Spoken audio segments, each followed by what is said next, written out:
Checking in again with State Representative Jackie Chan of Quincy for another Techie Talk. How are you, Jackie? Hey, not bad for a continually rainy week that we're enjoying after a very dry summer. I know, so gloomy and dreary, but not snowing. Well, knock on wood, we still have maybe like 3 months or so away, but this is New England. I mean, anything can change at any moment, and Oh, it's October already, October 5th. yeah, given what we've seen in Florida, I feel very lucky and grateful that this is all we have to deal with right now. Well, I mean, obviously, we got the remnants of any major storm south of us. Uh, like climate change is real, it's here, and it's going to continue on stronger storm intensities. As we saw, we had a very dry summer up here. Actually, we're not the only place. A lot of places are very dry summer, especially brutal August around the world in the northern hemisphere in particular. And then now we're seeing these major storm in the tropical areas, not just in the U.S. but also in Asia and the locales. And I mean, it was a direct hit on the Gulf side of Florida, which historically has been fairly sheltered. Most of those storms actually spin around and smack Louisiana, Texas, that location as it spins around the Gulf. So having a basically a direct hit on a category near five, just on the edge of five storm, we can see exactly what it does to those locations, which basically just there is no Fort Myers. I mean, it's amazing how nature can literally wipe you off the map in 24 hours. Yeah, I mean, of course, it makes people wonder, what if, God forbid, it happened here? And I don't know that really you can ever totally prepare for something like that. Yeah, there's some advantages coming up this location. I mean, it would have to be like again a nor'easter perfect situation because it follows the coast, follows the Gulf Stream, and of course the wind currents coming northbound. So that's why it's always kind of like an iffy thing you see on the news about the potential locations. Computer modeling is much better than ever about probabilities of where it could potentially hit New England, and it's always drifted out to sea. Fortunately, the eye of the storm keeps drifting further out, or it just falls apart when it makes the mainland in the Carolinas. Not to say it can't happen. It has been a long time since we've had a hurricane, named hurricane, hit us. We've had big storms, but they weren't named storms. But it's we still feel the impact of the wind as we saw this week, and we still feel the impact of the rain. And obviously, we don't want rain in one deluge. We need gradual rain so the ground can absorb it, replenish our well waters as well as our reservoirs. And we obviously don't want flooding on the streets as well. That defeats the point of trying to retain water for drinking, right? So, but this will continue. I think that, as we talked about this for many years since Superstorm Sandy and Katrina and so many others. We're going to continue to see a heavy activity during hurricane season. It's just going to get more intense. It's going to be interesting to see what it does to things like insurance rates. Well, yeah, unfortunately, those of us on with a mortgage that requires FEMA insurance, that money goes into the big pool at DC for FEMA relief. And it's now likely going to be spent down in Florida. Now, how many homes get rebuilt off that FEMA money? I couldn't tell you. I know that along the Mississippi, they've used that money to rebuild homes that should never have been rebuilt, quite frankly. And Mississippi, we artificially try to keep it from changing course. Rivers change course by nature over time. They move east, west, well, depending where you are in the hemisphere, north, south, depending where you are. I know it sounds weird, but rivers flow to the center of the world, not the away from the center. Mhm. So we've been doing this a lot. So a lot of obviously complaints up here is very simple to the federal government. I mean, we're paying all this FEMA money. We get huge disasters like we did a few years back on Adams Shore and House Neck when the seawalls all came down and. How come we couldn't access the FEMA money the same way for rebuild as quickly and easily, it seems, as those in the South? There's something really unjust about this that, obviously the federal delegations issue. But I mean, your FEMA money insurance money is going to be heavily subsidized the Gulf of Florida. And not everybody in that area has their own homeowners insurance. I know a lot of people have perhaps second homes there or they moved there for retirement. Obviously they're devastated. from all this. But we're talking about maybe 5 years, just a conservative number, on potentially bringing those communities back to any form they were before. I mean, they have no electricity right now. I mean, rebuilding a grid structure, particularly in a waterlogged location, is going to be very time consuming. There's no electricity, which means don't get water easily either if the treatment plant has no power. And you got mold. Essentially, right. One thing I didn't realize that the governor mentioned is that Massachusetts was processing unemployment claims for the state of Florida. And he said that happened during the pandemic too.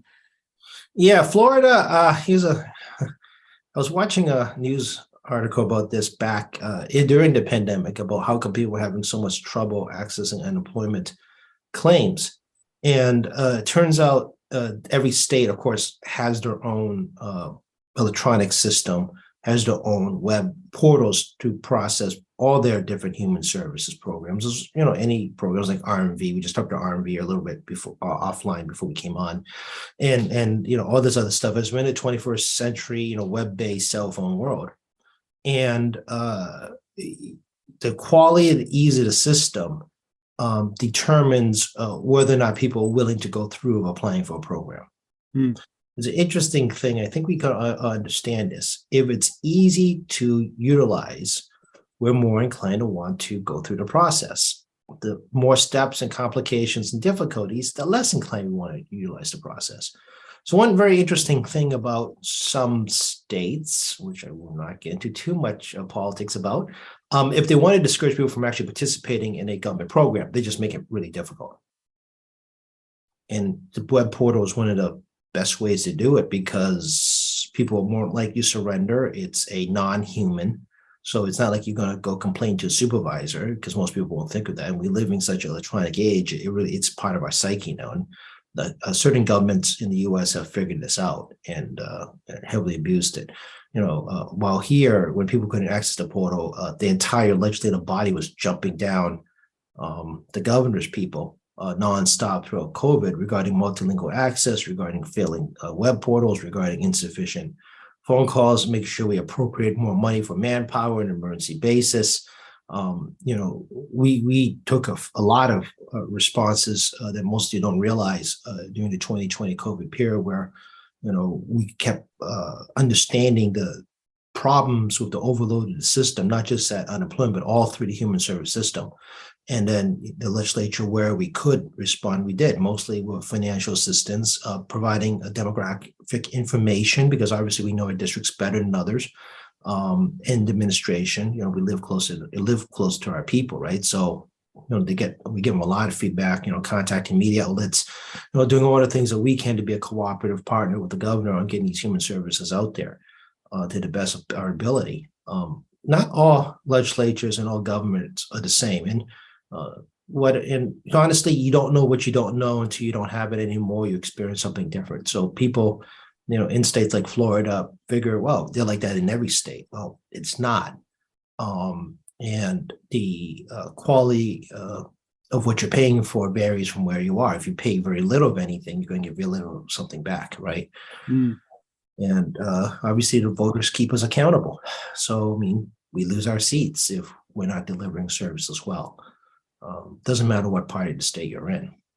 Interesting. Yeah. It was probably a shock to a lot of folks down there who were from here and were used to, more services, or at least responsive services, and then to find out, things are different here.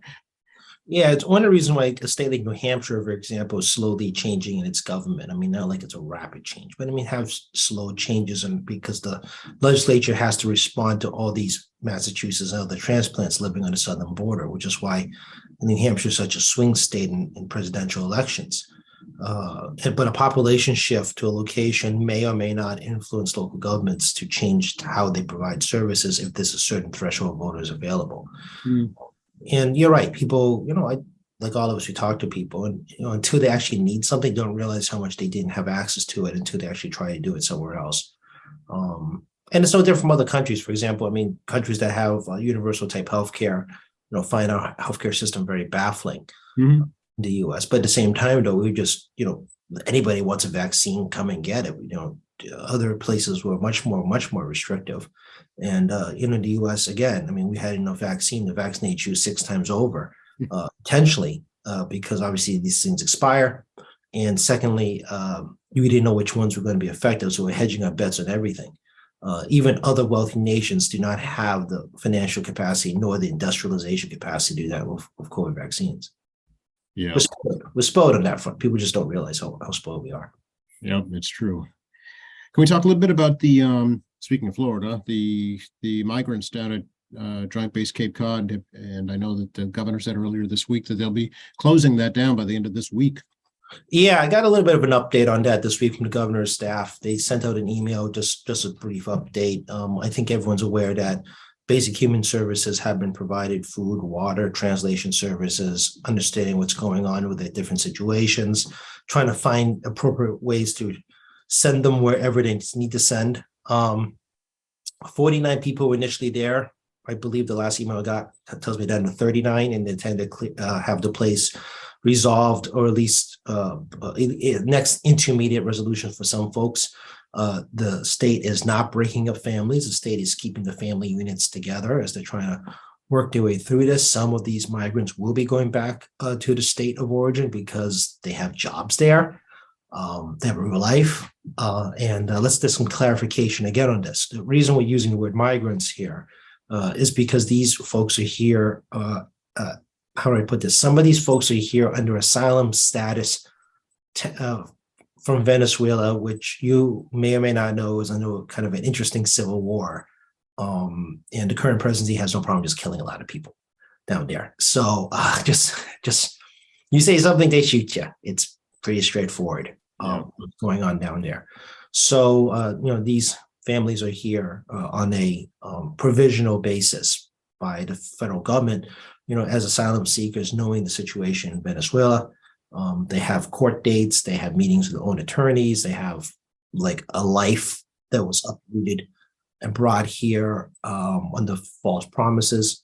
And the Commonwealth is doing everything they can to see if we can get to a resolution on their immediate needs, and then hopefully move them into a situation where you can get a more permanent solution. I'm being very vague here because it's every they're not telling us the details of each family. Right. I do not know what each family's needs are. I do not know what individual situations. I do not know what the Medicare care is. I don't know what the next appointment for immigration judge is. I have no idea. But you've noticed this, is an interesting conversation because these are not undocumented immigrants. These are people that are here on a legal status by the federal government because of the nature of the political situation in Venezuela.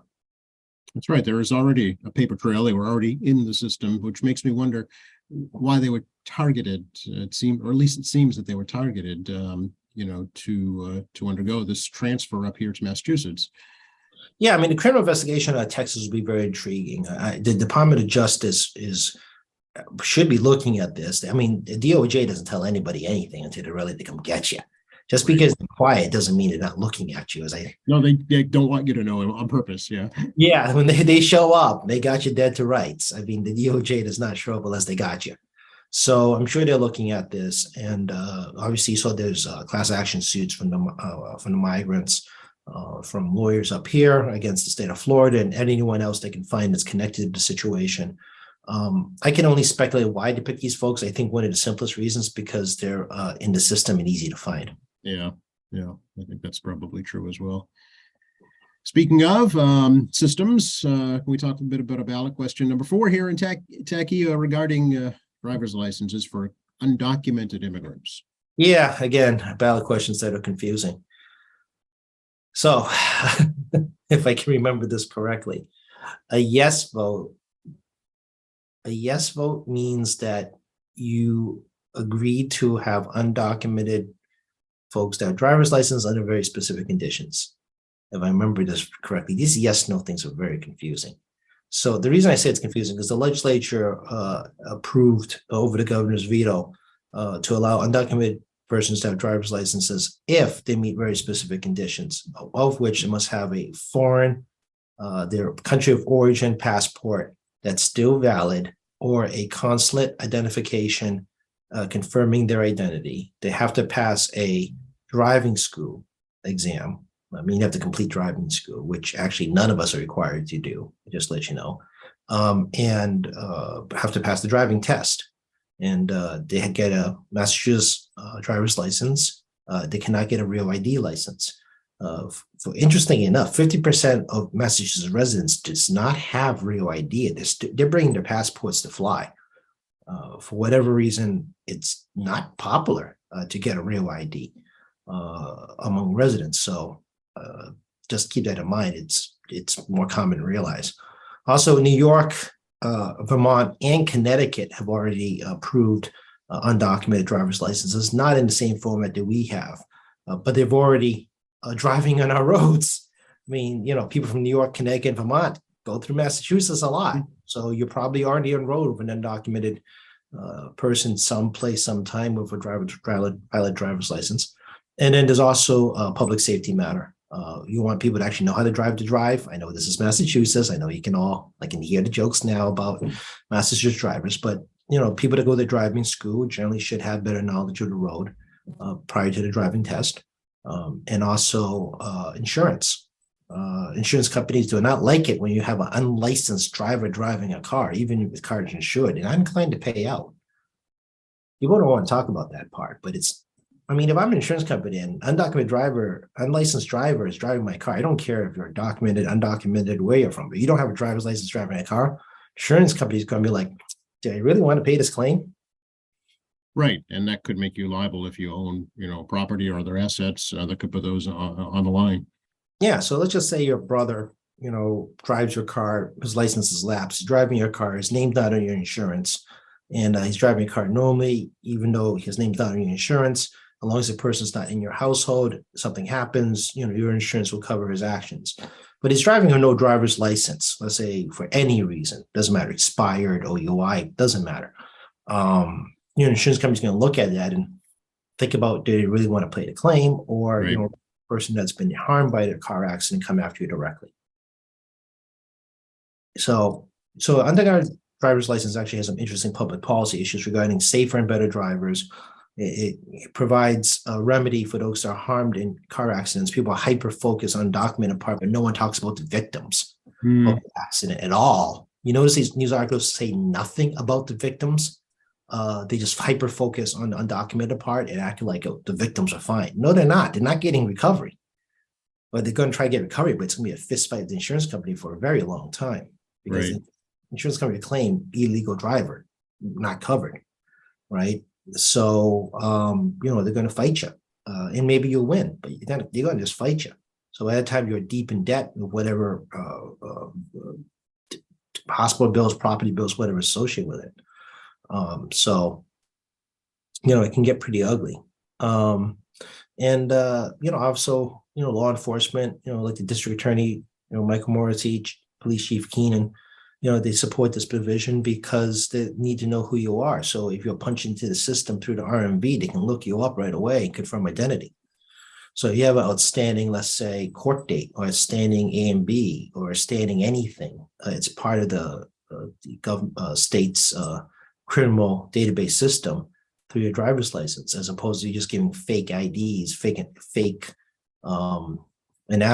aliases if you get.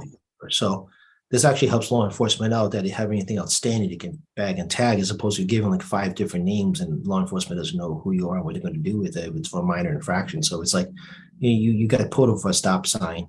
They're going to drag you to jail? No. They're going to try to talk their way out over fake identity.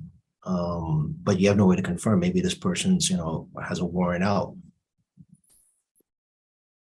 Right. I guess the biggest question I have is if you are undocumented, are you going to try and get a license out of fear that may, trigger some immigration issues?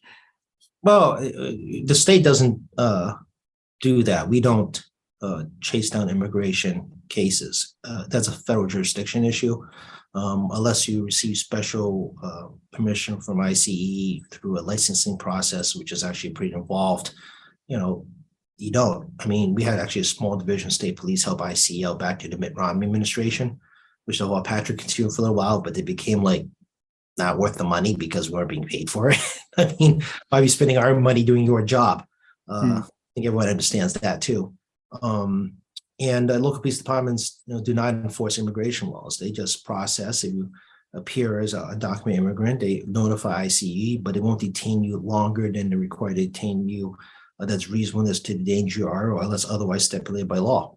Hmm. So if they don't show up, you're okay in the sense that they're not going to hold you because they're not immigration. They're not immigration lawyers. They're not immigration folks. They have no power over that part of the law. So, should people be concerned? Probably not. If you're undocumented to be in the state system, your driver's license will not have a so-called scarlet letter. So it's not Right. like identified very early on in places like California and others that did this. They'd put scarlet letters on driver's licenses, and it created a whole lot of chaos because apparently they have more than one type of scarlet letter in some states. Hmm. On your license. Yeah, it was interesting. If you look back like 15 years ago, people try to figure this out. Obviously, if you don't have identification that meets the state law, you're no good. So, for example, let's take these migrants from Venezuela. Mhm. It's no guarantee any of them have any passports Mhm. because they fled a country. And people watching this are thinking, well, everybody has a passport. Not really. I mean, passports are not that common if you're not a regular traveler overseas.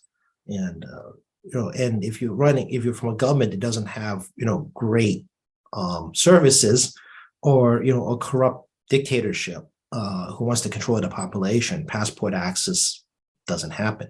Right. So if you're a political asylum seeker, you're not likely to get an easy passport unless you are part of the political system, or you got these services done before you became a political advocate against your country. So Right. Yeah. I think people all have this like notion that everybody's got passports, and I mean, I'm pretty sure that people know people here don't have passports. It's not like it's a conversational coffee. Do you have a passport? I mean, do you have real ID? I mean, people. It's not like we talk about that at the coffee. Virtual water cooler these days, I suppose. No one's in the office in many ways still. So, Right. I mean, it's kind of one of those things. It's kind of like degree of like assumption that it isn't really there. So, but like, for example, the migrants that came, they didn't have a passport. They can't get it, these driver licenses. And if they go to Venezuelan consulate, they're going to get arrested on the spot. So that's not. So there's an example of a group that, are here on this quasi-legal status. That are unlikely to get a Massachusetts license. The state does recognize a lot of visa statuses to get a license, but it's really complicated, we discovered. And then there's also a couple other funny things. One is during COVID-19 height, the federal government was also a mess. And we were having constituent call problems that people couldn't renew their licenses because the visa applications renewal were held up. So you're doing visa renewal and they couldn't get a license because the state doesn't recognize an expired visa. So they couldn't get the licenses renewed. This actually resolves that problem as well, because people with visas here will have valid foreign passports.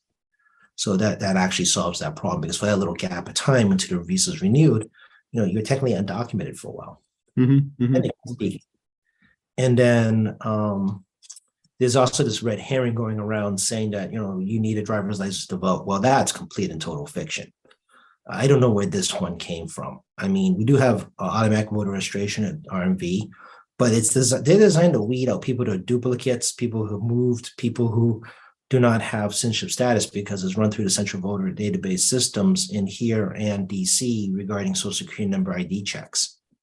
So, for example, my nephew got his driver's license. He did register to vote before, but he went through the system and didn't check off not to be put in the system. So he's registered twice, but the system's going to kick one of the registrations out, right? Because he's already registered to vote. So there's enough safeguards in place that is a low probability that somebody could get a ability to vote through a driver's license. And again, driver's licenses have never been a prerequisite to register to vote, nor are they a requirement to vote. Because if that was true, a lot of people who have resident ID cards who do not drive would not be able to vote, And there's a lot more than you realize. And because not everyone age 18 to 20 gets a license all the time. Some people will wait because they're public transit oriented. Mhm. Folks that are public transit oriented, and also know people of a generation long gone, but people still alive that never got a license because of gender bias regarding allowing people to drive, namely women. People that remember women were largely discouraged from driving. Yes, my grandmother didn't get her driver's license till she was 50 years old, and my mother was, in her late 20s. So yeah, it was more uncommon then than it is now, certainly. Yeah, and those people could vote. Right.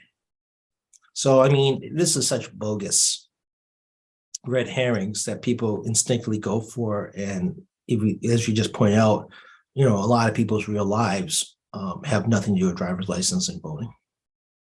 Of course, the other question that's really making headlines is question 1 regarding the so-called billionaires tax, and it's all over the TV on both sides of that. Yeah, and you saw the Globe today too regarding how the money would be spent. So, all right, here's how I explain this, and you guys can decipher if I'm making any sense, because it's just my point of view on how this stuff works. So one of the problems with question 1, the first time they tried to do this as a ballot initiative changing the law, was that the Supreme Judicial Court said that you cannot use a general law to tell the legislature how to spend money. It's a constitutional power. It's written very similar to the U.S. Constitution because the U.S. Constitution is based on the Massachusetts Constitution. That's why it is so similar in so many places regarding the structure of government. Except for the Governor's Council, they didn't do that. So I don't, which I think was a wise move by John Adams. Like, we should do this Governor's Council thing on the federal level. Not a good idea. So, which is a whole conversation for a different day about the Yes. Governor's Council. But the Supreme Court is right. Unless you rewrite the powers of the legislature, the legislature has a lot, basically full discretion about appropriation, taxation, and expenditure of funds, right? So they now went to a constitutional provision which requires the legislature to vote on 2 different sessions, which put it on the ballot this year for you all to decide what you think about this. 4% for every dollar over $1 million a person earns in income. And there's 2 things here that are, I think, confusing folks. And we'll take the spending one first. So it claims that the legislature is forced to spend on transportation and education. If you open your red book and read it, it doesn't exactly tell you how much we're spending on each. And it's still subject to appropriation. That's right. And the reason is this: if they wanted this legislature to mandate spending to specific things, they would have to cite it very specifically, namely the general law, namely the entity. You have to, and that stuff doesn't exist in the Constitution. It isn't like the Department of Education exists in the Constitution. Chapter 70 education funding does not exist in the Constitution. Those are general laws. And the Constitution can't cite a thing that keeps changing, because general laws change with the legislature. When I'm long gone and dead, I'm sure, a new state rep is going to change the law that the Constitution can't make permanent, because it's a fluid thing of different generations of legislatures, right? So when I'm long gone and dead, some other state rep from here are going to change the law that I probably changed now, and they're going to change it again, right? That's the nature of legislatures. Or otherwise, it would have to actually rewrite the section of powers of the legislature of how to operate. But again, it's still run across the same problem: define transportation, define education. Right. So I've said this to other advocates, and they don't always believe me, but the legislature can always use this money as a new floor for that funding, as opposed to supplement existing. So we can move money around. So what I mean by that, let's say I have, for the sake of easy math, $10 million in something. And we've committed $10 million over 10 years at $10 million for whatever this program is. But the law constitutional says that, you're going to spend on education, transportation. Let's say we use education for ease. So 10 million of education every year for 10 years. Well, I'll just take part of the ballot initiative change and make that the new floor. And whatever the difference is, I'll spend somewhere else. But the number won't change from 10 million. So let's say I get $1 million from the ballot question for education. So as opposed to making it 11 million, I would just use that 1 million for the new floor to make it 10, and they'll take that 1 million on the top and move it somewhere else, keeping it still $10 million. Does it say that in the law that you can do that? It doesn't say that we can't either, because it doesn't cite exactly where the funding goes. It's a generic term. Okay. So it could be for school breakfast, it could be for Chapter 70, it could be for special education, it could be for classroom safety. I'm not exactly sure what they mean by education, right? So the legislature has still a lot of discretion what it means. And also, like I said, if I have money coming in that I know is dedicated to one so-called location, it creates a surplus spending in that area, and I would just strip off the top section and then reallocate that surplus someplace else, keeping it level funded. Okay. All right. Yeah, it's just like it's like you win the lottery at home, right? Let's say you're at home and you win like $1,000. Well, I mean, you can use that $1,000 to go in your savings account, or you can use that $1,000 to spend money on something else. But if you're budgeted for, let's say, $100, $1,000, let's say a budget for $1,000 and some expense, you use your lottery winnings, help pay for that. And then let's change the number. Let's say $1,500 in expense. You can use your $1,000 of winnings, pay 1,000 out of 500, and they can reallocate the remaining $1,000 someplace else, as opposed to giving $2,500 or something. I see. Okay. It makes sense. A little confusing. It's hard to Yeah. see like a whiteboard. Yeah, no, I see where you're going with that. So is that a good thing or a bad thing, do you think? Well, I suppose the way you look at it, I mean, giving the legislature more money is not inherently bad. I think people have this perception that it's inherently bad, where, the vast majority of that funds actually goes back to cities and towns and direct programs, and grants and direct services. On the other side, from my standpoint as a legislature, we want as much flexibility as possible to be fluid at the changing times we live in. So when recessions hit, and we saw that with COVID, and the fact we had rainy day funds available, we were able to shift money around really rapidly to beef up unemployment services for 52,000 people in a month, servicing 14,000 plus unemployment applications.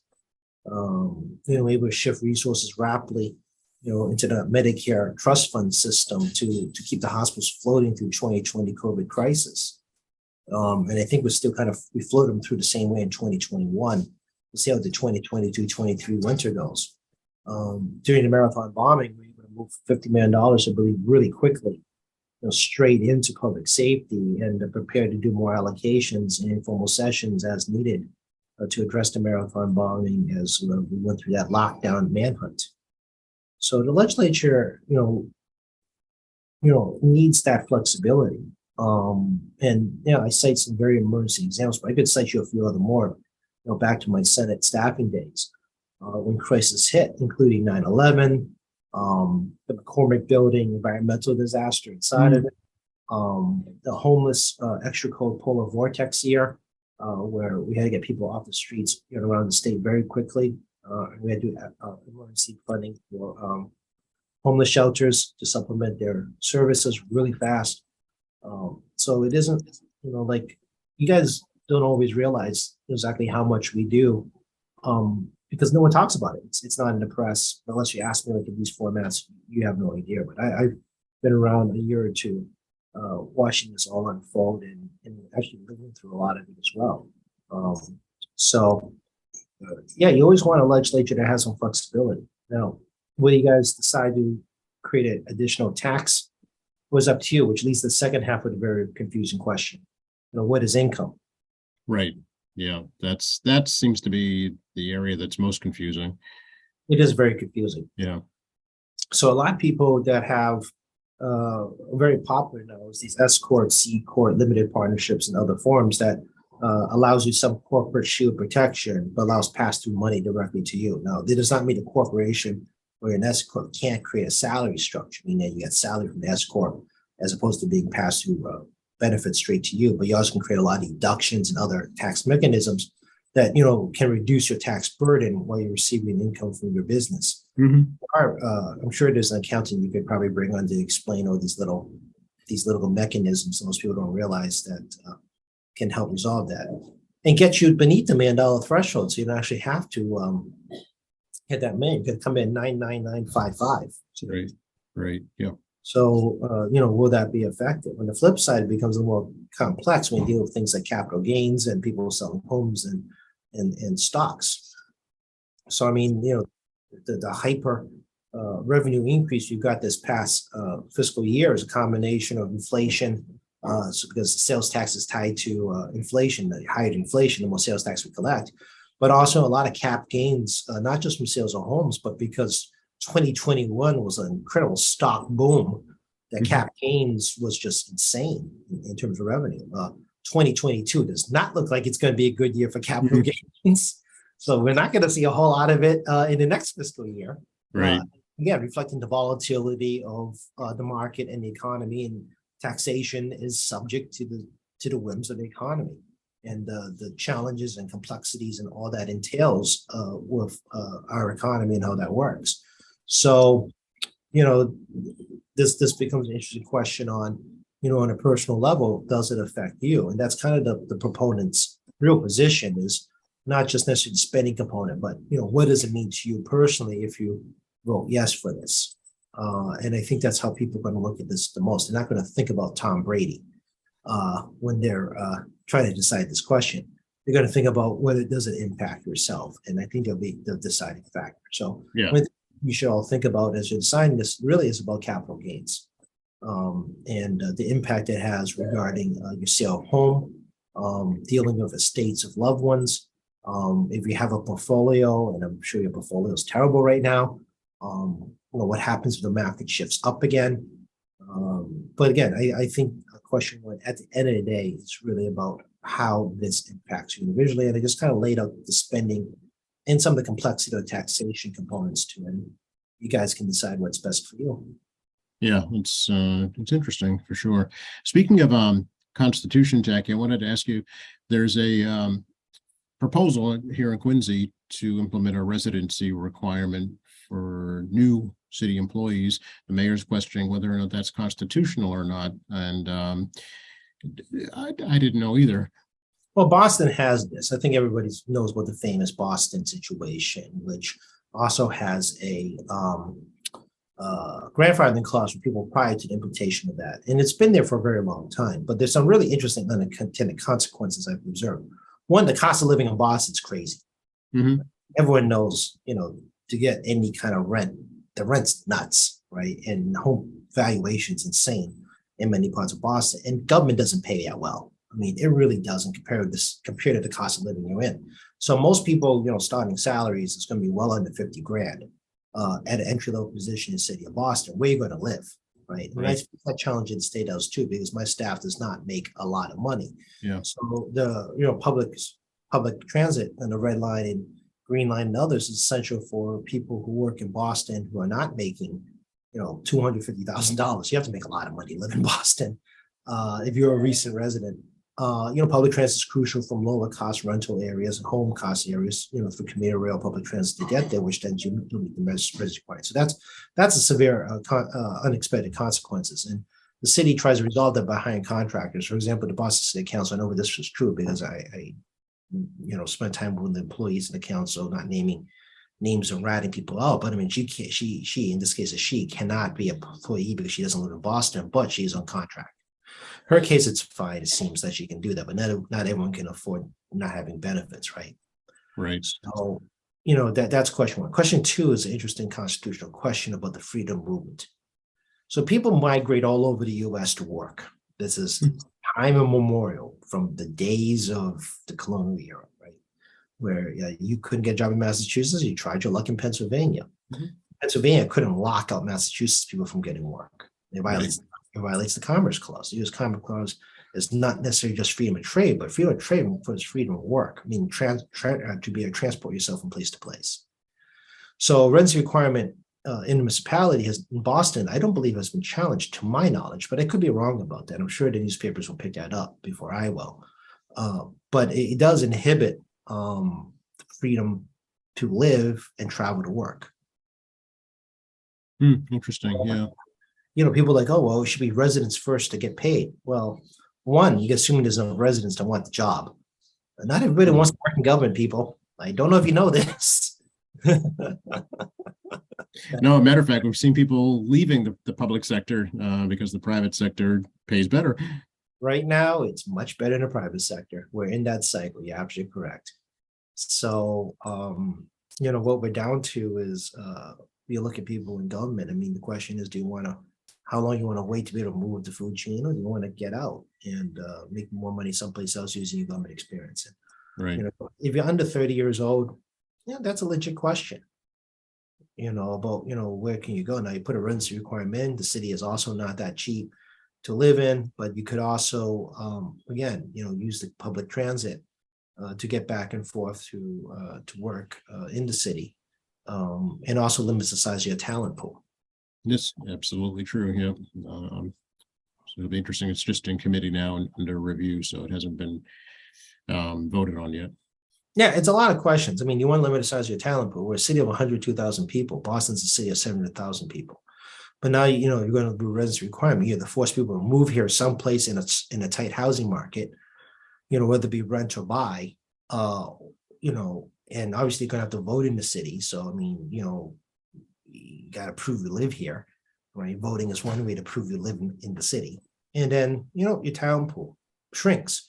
So what if you need a structural engineer and there's none to be found in the city because no one wants to work for the city? Do you end up just contracting it out, or Right. do you create new exemptions and just constantly create new exemptions to basically meet the residency requirement? Ridiculously useless. Yeah, it was tried in Quincy 20 years ago, as I recall, and the council voted it down Yeah, for those reasons. Yeah. Yeah, it comes up every so often, and you know what? Hopefully, what they just cited is something the council's already talked about, or people bring up to the council. Again, people love the idea because, you know, Quincy residents first, but is it truly Quincy residents first if we don't get the best talent? Right. Yeah. All questions, no answers right now. No, I'm not the city council, so No, you are not. You are the state rep for the second Norfolk district. And how do we get a hold of you, Tacky?